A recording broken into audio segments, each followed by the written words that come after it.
अस्सलामुअलैकुम। उम्मीद करती हूँ कि सब फिट फाट होंगे। आज की एपिसोड भी दो पार्ट्स में ही। उनका लिंक वीडियोस के कमेंट में आप ले सकते हैं, और इसके अलावा डिस्क्रिप्शन में भी। कल रात एपिसोड टाइम पे नहीं दे पाई, तो उसकी वजह से व्यूज बहुत कम हुए। तो कल की एपिसोड 15 भी जाकर वीडियोस में खोलकर पढ़ लीन या डिस्क्रिप्शन में मौजूद बेइब इश्क की आल एपिसोड के नीचे दिए लिंक पे क्लिक करके पढ़ ली। इसके अलावा आप सैरिकुयसट के आप भी लाइक किया करें, और जिन्होंने चैनल सब्सक्राइब नहीं किया वो चैनल ज़रूर सब्सक्राइब करें। उसके अलावा मेरे बाकी के नावल्स का लिंक नीचे डिस्क्रिप्शन में मौजूद है, तो प्लीज़ वो सब नावल्स भी रेड कीजिए। अब बना किसी ताख़िर के चलते आज की एपिसोड की जानिब। बेइब इश्क किस्त नंबर 15 हिस्सा अव्वल। ईमान फातिमा। रोहाब शाह ने गुस्से से उसे देखा और फिर वहां से निकल गया। वो बाहर आकर गाड़ी की तरफ बढ़ ही रहा था कि रोहान ने उसे आवाज दी, बरू मत जाओ उस वक्त यहाँ से। वो गुस्से में और सदमे में है, तो आप खुद पे कंट्रोल करो, इन्हें आपकी ज़रूरत है। वो बज़ाहिर मजबूत बनी है मगर बहुत टूटी है वो, रोहान शाह ने कहा। सूरी रोहान, मेरी भी कोई इज्जत है, हर बार बेइज्जत करती है ये मेरी। मुझे भी उसके वालिद की फिक्र है, मगर मैं यहाँ रहा तो बस लड़ता रहूँगा। मैं जा रहा हूँ घर, तो तुम यही रहो, मैं राब्ते में रहूँगा। ध्यान रखना इस पागल का भी और अपनी हाविया का भी, और मैं घर जाकर खाना भिजवाता हूँ। इसे भी खिला देना और ज़बरदस्ती हाविया को खिलाकर मेडिसिन दे देना। वो इसके रुखसार को थपथपाते हुए बोला, आपको जब उनकी फिक्र है तो फिर ये अनापरस्ती क्यों बरू? आपके हर अंदाज से मोहब्बत छिलकती है, इस मोहब्बत को जताए उन पे, वरना वो आपसे दूर होती जाएंगी। रोहान शाह ने कहा। तो उसके माथे पे बल पड़ गए। कोई मोहब्बत नहीं है इससे, वो तो उसके वालिद और बहन अच्छे हैं, तो मैं इनका ख्याल रख रहा हूँ। इस जैसी बदतमीज लड़की से मैं मोहब्बत कर ही नहीं सकता। वो सर झटक कर बोला, इसे आप जैसा बनाना चाहेंगे वो बन जाएगी। इसके ये बदतमीज, खौदसर और बदगुमान होने पीछे आप जिम्मेदार हैं। आपने उनसे मोहब्बत का झूठा नाटक किया और छोड़ दिया, उनके लहजे में तल्खी भर दी, उनके दिल में बदगमानियाँ ही बदगमानियाँ इकट्ठी कर दी। अब इन्हें दूर करने की बजाय मजीद बदगुमान करते जा रहे। एक बार कह कर देखें कि मोहब्बत है उनसे, वो सुनूर जाएंगी। रोहान की बात पे वो उसे बगौर देखने लगा। क्या हुआ बरू, ऐसे क्यों देख रहे हैं? देख रहा हूँ मेरा छोटा सा गड्ढा बहुत बड़ा हो गया है। वो इसका रुखसार थपथपा कर बोला। तो फिर अपने गड्ढे की बात माने और चले अंदर। नहीं यार, मेरा मूड बहुत खराब है, फिलहाल थोड़ा दिमाग को रिलैक्स करने दो। मैं तुझे फ़ोन करता रहूँगा और मज़ीद डॉक्टर्स से भी बात करता हूँ। वो इसके कंधे को थपथपाते हुए बोला और अपनी गाड़ी की जानिब बढ़ गया। वो सारा दिन रोहान से राब्ते में रहा था, और फिर ऑफिस में एक अर्जेंट मीटिंग आ गई, तो वो अटेंड करने चला गया और काफ़ी देर तक वो मीटिंग में रहा। फिर इसके बाद वो मीशा के साथ प्रोजेक्ट पे काम करने लगा कि इसके जहन से शुजात हसीन का ध्यान निकल गया, और मोबाइल भी मीटिंग के दौरान ऑफ किया था वो ऑन करना भी भूल गया।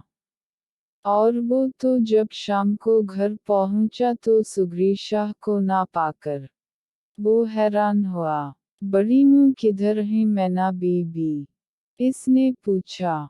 वो आपके ससुराल ही तो गई है, लेकिन बेटा आप क्यों नहीं गए? मैना बीबी ने हैरानगी से पूछा। क्यों वहाँ क्यों गई, और मैंने वहाँ क्या लेने जाना था? वो भी हैरान होकर बोला।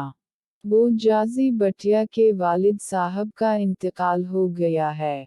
मैना बीबी की बात पे रोहाब शाह को ऐसा लगा कि इसके सर पे आसमान टूट पड़ा है। उसने जल्दी से मोबाइल निकालकर ऑन किया तो रोहान और रिहान शाह की बहुत सारी मिस्ड कॉल्स थीं। वो अपना लैपटॉप बैग वहीं छोड़ता तेजी से वापस पलटा और फिर गाड़ी में बैठकर आंधी तूफान की तरह गाड़ी उड़ाता शुजात हसीन साहब के घर की तरफ रवाना हो गया। औफफ खुदाया, ये किया हो गया मुझसे, मैं कैसे भूल सकता हूँ, वो खुद को मलामत करने लगा। वो गाड़ी दरवाजे के सामने खड़ा करता तेजी से गाड़ी से निकला और दौड़ता हुआ अंदर आया तो वहाँ मोहल्ले की खवातीन के बीच हाविया और जाजी बैठी थी। हाविया का रो रो बुरा हाल था और जाजी साकत वाओ जामिद सी शुजात हसीन को देखे जा रही थी। किधर थे तुम? शर्म आनी चाहिए थी तुम्हें।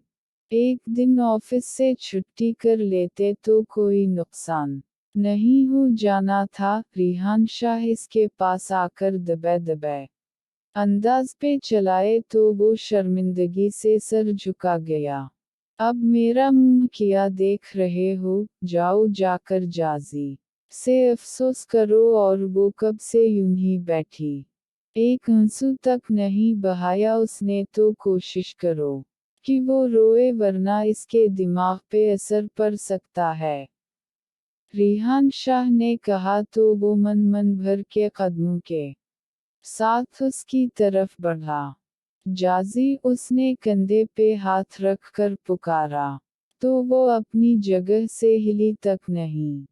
जाजी प्लीज कुछ बोलो, देखो हाविया का कितना बुरा हाल है, इसकी तबीयत भी ठीक नहीं है, इसका ध्यान कौन रखेगा? रोहाब ने कहा। तो उस बार उसने सर उठाकर व्हील चेयर पे बैठी हाविया को देखा और फिर उठकर इसके पास गई।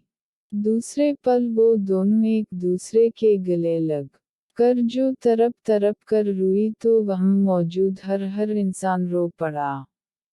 रोहाब शाह की आंखों से भी आंसू बहने लगे। फिर वो बाहर मरदूम में आकर बैठ गया और कुछ देर के बाद रिहान शाह ने उसे बुलवाया तो वो उठकर उनके साथ चल दिया। रोहाब बेटे, अब कफन दफन का इंतजाम कीजिए। फवाद कब्रिस्तान चला गया तो आप और रोहान बाकी इंतजामात देख लें, मैं खाने का इंतजाम करता हूँ। रिहान शाह ने कहा तो वो सर इस बात में हिला कर इंतजाम करने चल दिए। इशा के बाद शुजात हसीन का जनाजा उठने के लिए जब सब अंदर आए तो जाजी और हाविया मुतूहश अंदाज में इन्हें देखने लगी। नहीं नहीं, मेरे अबी को मत लेकर जाओ, हम अपने अबी के बगैर कैसे रहेंगे? हाविया ने शुजात हसीन की चारपाई का पाया पकड़कर रोते हुए कहा। जाजी भी उन पे झुककर रोने लगी। जाजी, हमें अंकल को लेकर जाना है उनकी आरामगाह की तरफ। रोहाब शाह ने जाजी को कंधों से थामकर पीछे करते हुए कहा।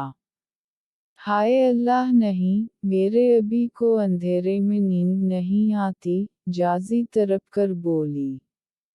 शशश, उनके लिए दुआ करो, रोहाब शाह ने उसे सीने से भैंचकर कहा और फिर उसे यूं ही थामे हाविया के पास आया। यहाँ बैठकर अबी जान के लिए दुआ करो ताकि अल्लाह उनकी कब्र रोशन फरमाए, वो हाविया के सर पे हाथ रखते हुए गलूगीर लहजे में बोला और फिर जनाजा उठते ही दोनों बहनें एक दूसरे को गले लगाए तरप तरप कर रोने लगी। सुगरी शाह और खाला सफ़ी ने बामशक्ल दोनों को चुप करवाया। जाजी बेटे, आप हाविया को लेकर कमरे में जाएं ताकि वो आराम कर सकें। वो गुमसम सी बैठी थी। जभी सुगरी शाह ने कहा तो उसने हाविया को देखा जो कि काफ़ी थकी लग रही थी। अल्लाह में गम में ये भूल ही गई कि मेरी हावी अभी मुकम्मल ठीक नहीं हुई। वो दिल ही दिल में बोली और फिर इसकी व्हीलचेयर धकेलकर कमरे में ले आई। मैं तुम्हारे लिए कुछ खाने को लाऊं? वो इसके चेहरे पे हाथ फेराते हुए बोली। नहीं अपिया, दिल नहीं कर रहा, आप प्लीज़ मेरे पास ही बैठे रहो। वो उसका हाथ मजबूती से पकड़े बोली तो जाजी इसके सरहाने बैठकर सर सुहलाने लगी। वो जब सो गई तो जाजी उठकर बाहर आ गई। कुछ देर तक मर्द वापस आ चुके थे, इसकी आँखें भीगने लगी। रोहाब शाह और रोहान शाह वहाँ औरतों को खाना खिलाने लग गए। जाजी बेटे, आप भी कुछ खा लो, सुगरी शाह ने कहा तो उसने नफ़ी में सर हिला दिया, फिर जल्दी से उठकर अंदर की जानिब बढ़ गई और शुजात हसीन साहब के कमरे में आकर उनके तकिए को सने से लगाए फूट फूट कर रोने लगी। कुछ देर के बाद रोहाब शाह खाने की ट्रे लिए अंदर दाखिल हुआ और खाना साइड पे पड़े टेबल पे रखता उसके करीब आकर बैठ गया। जाजी, खाना खा लो, रोहाब शाह ने कहा तो वो कांटदार निगाहों से उसे देखने लगी और दिल में उबाल से उठने लगे। क्यों क्यों देखा रहे ये हमदर्दी, रिहान अंकल की वजह से ना, क्योंकि अगर तुमको मुझसे कम अज़ कम हमदर्दी ही होती तो इस मुश्किल वक्त में तुम मेरे साथ होते, ना कि तुम्हारा भाई तुमसे बहुत बेहतरीन इंसान है जिसने कम अज़ कम अपनी अनजाने में की गई गलतियों की तलाफ़ी तो करनी चाहिए। इस भरी दुनिया में सबसे करीबी रिश्ता तुम्हारे साथ है, मगर मुसीबत के वक्त तुम पीछे हट जाते, बल्कि अक्सर मेरी मुसीबत की वजह ही तुम होते। वो नम और टूटे लहजे में बोली। I'm so sorry, मैं समझ सकता हूँ कि तुम किस कदर तकलीफ में हो, वो आहिस्ता से निगाहें मिलाए बगैर बोला। नहीं समझ सकते, अगर समझते तो मेरे उस वक्त में जब मेरे बाबा अपनी ज़िंदगी की आखिरी सांसें गिन रहे थे तब मेरे साथ होते। तुमसे तुम्हारे अपने ज़रूर खोए हैं, मगर तुम्हें उनके होने ना होने से फ़र्क नहीं पड़ा, क्योंकि तुम्हारे पास उनका नमा अलबदल था, बड़े पापा और बड़ी माँ की सूरत में। मगर मेरा तो सब कुछ ही ख़त्म हो गया आज। मेरे दोस्त जैसे अभी जान, मेरी ताकत, मेरी हिम्मत सब चले गए। ऐसा लग रहा है कि मैं किसी अनदेखी आग में जल रही हूँ। वो इतना कहकर चेहरा हाथों में छुपाए फूट फूट कर रो दी। मैं जानता हूँ कि मुझसे गलती हुई है, मैं चाहूँ भी तो उसे सुधार नहीं सकता, मगर मेरा यकीन करो मैं ये सब नहीं चाहता था। तुम झगड़ा किए जा रही थी तो गुस्सा आ गया। इतना गुस्सा कि फ़ोन तक बंद कर दिया। मेरे अभी जान ने आपसे मिलने की ख्वाहिश की थी। रोहान और अंकल ने इस कदर फ़ोन किए मगर तुमने फ़ोन बंद किए रखा, यहाँ तक कि तुम्हारे ऑफिस के नंबर्स पे भी कॉल अटेंड नहीं की गई। वो तलख लहजे में बोली। तुम गलत समझ रही हो यार, ऐसा बिल्कुल नहीं है। मैं जब मीटिंग में होता हूँ तब फ़ोन बंद करता हूँ। आई सॉयर, मैं काफ़ी बार रोहान को फ़ोन करके तुम्हारे अभी की हालत मालूम करता रहा हूँ। वो लब कुचलते हुए बोला। कोई वजाहत नहीं चाहे आपकी, प्लीज़ आप जाइए यहाँ से, वो सर्द लहजे में बोली। खाना खा को मैं चला जाऊँगा। मुझे नहीं खाना, जाइए यहाँ से प्लीज। मेरा रिश्ता जिनकी वजह से था आज वो नहीं रहे तो मुझे इस रिश्ते की जरूरत नहीं, हाथ जोड़कर बोली। बोल अब भैंच कर कुछ देर उसे देखता रहा और फिर उठकर बाहर निकल गया। वो इसके जाते ही फिर से ज़ारो कतार रोने लगी। अभी आप जानते थे कि आपकी जाज़ी आपके होने से मजबूत है, मैं टूट गई हूँ अभी जान, प्लीज़ अज़ वापस आ जाएं, वो रोते हुए बोली और फिर रोते रोते ना जाने कब वो सो गई।